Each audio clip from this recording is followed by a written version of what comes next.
Je suis présélectionné pour arbitrer du rugby à 7 aux Jeux Olympiques de Paris 2024 et je suis également enseignant de PS au collège Guillaume Apollinaire de Plaisir au sein de la section sportive.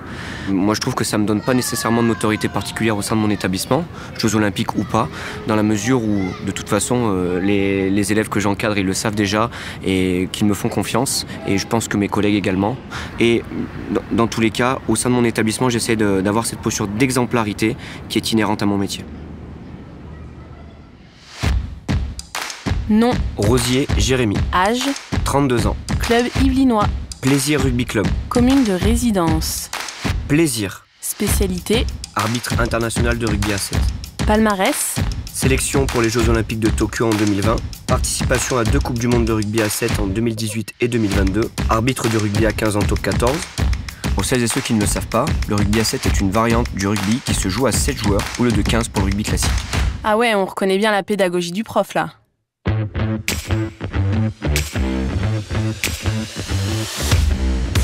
Moi, c'est Laurie Berton, je travaille au service sport du département des Yvelines et je suis une ancienne athlète de haut niveau en cyclisme sur piste.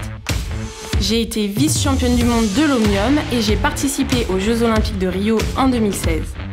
Chaque mois, j'interviewe un athlète yvelinois qui prépare Paris 2024, l'occasion de découvrir un peu mieux le territoire des Yvelines et les projets qui y sont développés.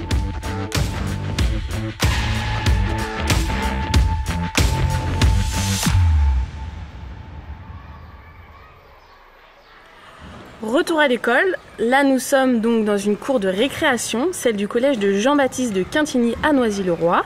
On y voit quelques arbres, notamment aussi un espace dédié au sport avec des paniers de basket, une table de tennis de table. Il y a même un souffleur de feuilles au loin, on va peut-être l'entendre. Toi Jérémy, t'es prof de PS à Plaisir dans les Yvelines ? Oui, c'est ça, au collège Guillaume Apollinaire de Plaisir exactement. Et t'es présélectionné pour arbitrer les Jeux Olympiques de Paris 2024 en rugby, mais t'as aussi une pratique sportive en club, c'est bien ça ? Oui, les arbitres s'entraînent, même si des fois ça paraît pas pour le grand public, mais si on s'entraîne. Et donc bien sûr, je suis toujours un peu joueur quand même, parce que je suis licencié au Plaisir Rugby Club, mais aujourd'hui avec ma préparation des JO, j'ai plus trop le temps de jouer, et puis bon, j'essaye de me préserver un peu quand même pour être en pleine forme à la fin de l'année.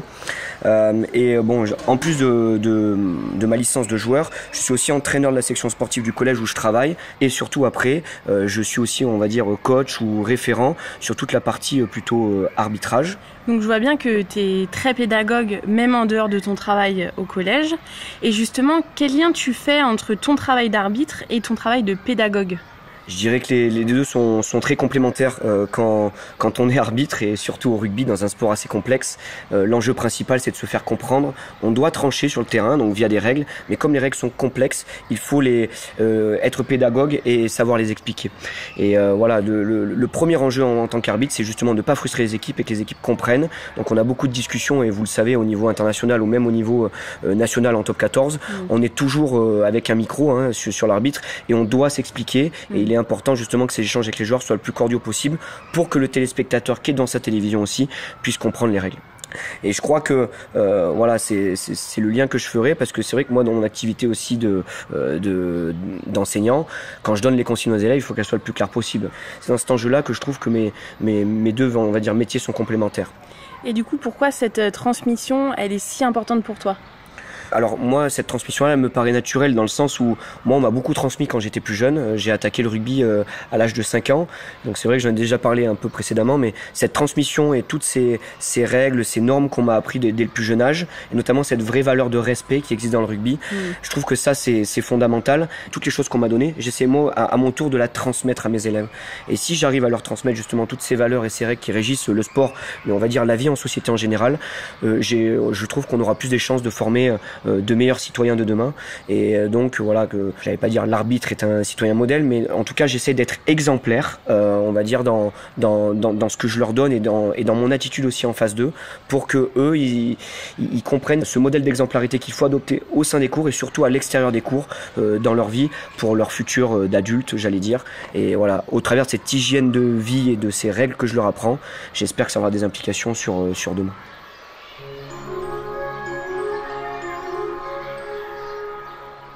Le confort des élèves, c'est très important, en fait, le bien-être. Si les élèves se sentent pas bien, comment imaginer qu'ils puissent travailler sereinement ? Christophe Massé, principal du collège Jean-Baptiste de la Quintigny à Noisy-le-Roi. Donc il faut mettre en place des actions avec des équipes pour les amener à finalement être bien dans leur établissement. Alors qu'est-ce qu'on met en place finalement pour ça ? Alors il y a beaucoup d'actions qui existaient avant que j'arrive, moi je n'ai pas fait grand-chose, mais j'ai envie de citer plusieurs choses.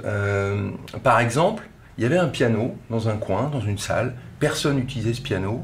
Les élèves viennent me demander, on aimerait bien jouer dans la salle. Mais je dis, attendez, on peut faire même mieux que ça. Pourquoi est-ce que le piano, on ne le met pas en libre service dans le hall, comme dans les gares par exemple ? Ils ont été subjugués qu'on puisse faire ça, on l'a fait. Depuis presque un an, les élèves jouent admirablement bien. Alors parfois les enseignants disent que c'est un peu bruyant, qu'ils n'ont pas envie d'écouter de la musique. Moi je leur dis de fermer la porte, mais en tout cas, c'est exceptionnel. Ils viennent, ils respectent le matériel, ils jouent des morceaux, des élèves écoutent et ça leur donne envie. Voilà le bien-être par exemple. Et puis il y a par exemple l'an dernier, les élèves nous disent on aimerait bien faire un carnaval. Alors on connaît tous le carnaval, c'est assez classique. On essaye de pousser un peu. Et finalement, on leur dit un carnaval des métiers, ça vous dirait ? Parfait, ils étaient super contents. Chaque niveau a un domaine de métier, on les fait réfléchir sur les métiers et ils s'habillent, c'était un moment exceptionnel. Et ça a duré 2 heures, mais on s'est dit que cette année, on allait faire encore une journée entière avec des défilés partout dans l'établissement parce que c'est des moments de bien-être et de partage. On a aussi beaucoup d'actions sur le midi, des clubs, etc. Je passe ça. Mais on a aussi beaucoup de choses sur l'écologie. Par exemple, un quintitroc. La Quintigny, c'est le nom du collège. Ils ont appelé ça le quintitroc. Et en fait, ils se chargent de trouver des vêtements qui sont donnés.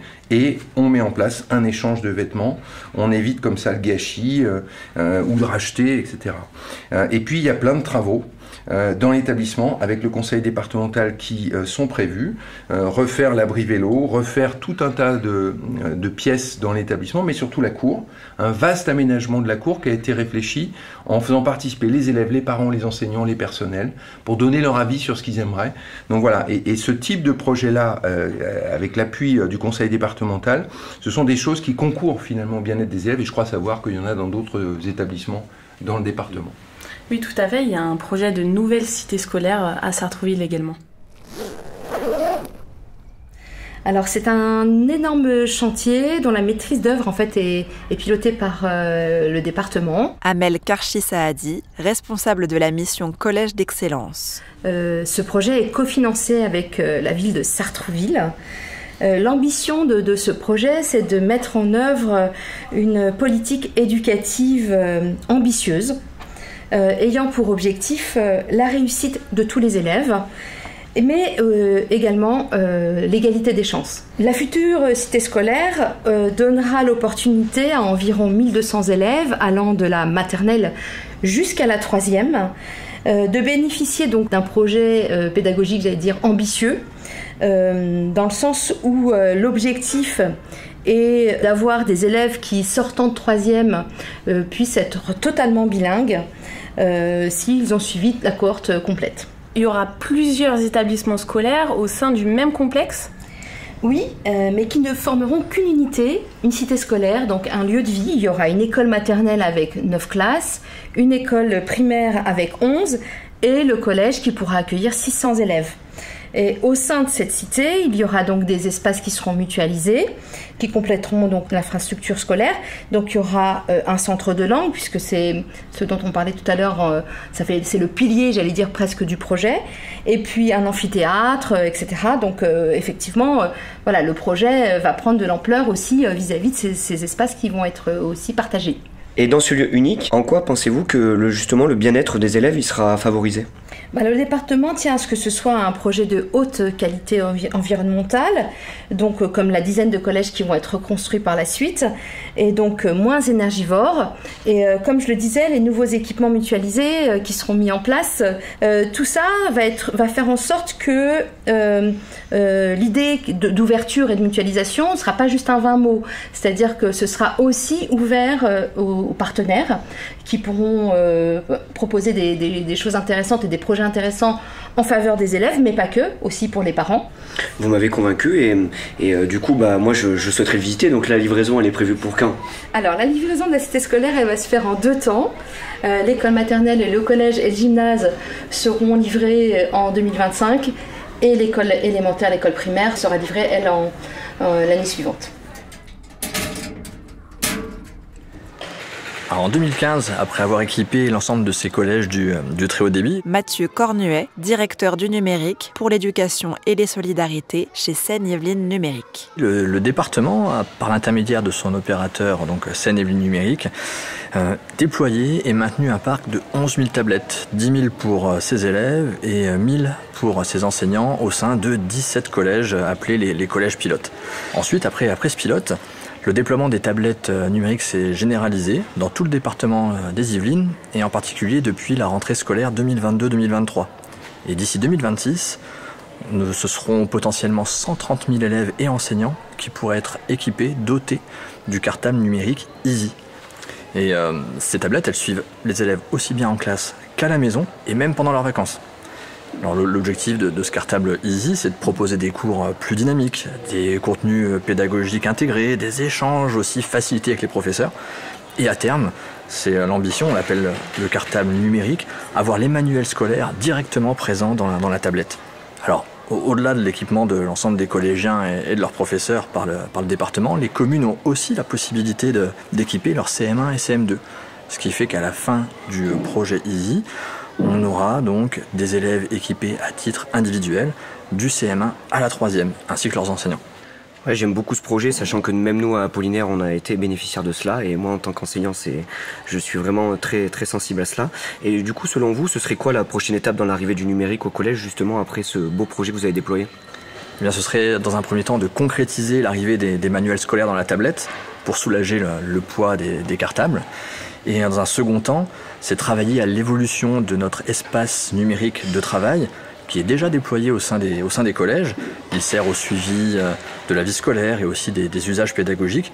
Et l'objectif, c'est de le rendre plus large encore et que cet espace numérique de travail devienne un véritable portail de services scolaires et périscolaires pour pouvoir suivre l'élève dans son quotidien, dans et hors de l'école. Et comme ça, les élèves ne pourront plus imiter la signature de leurs parents du coup ? Non. On n'arrête plus le progrès.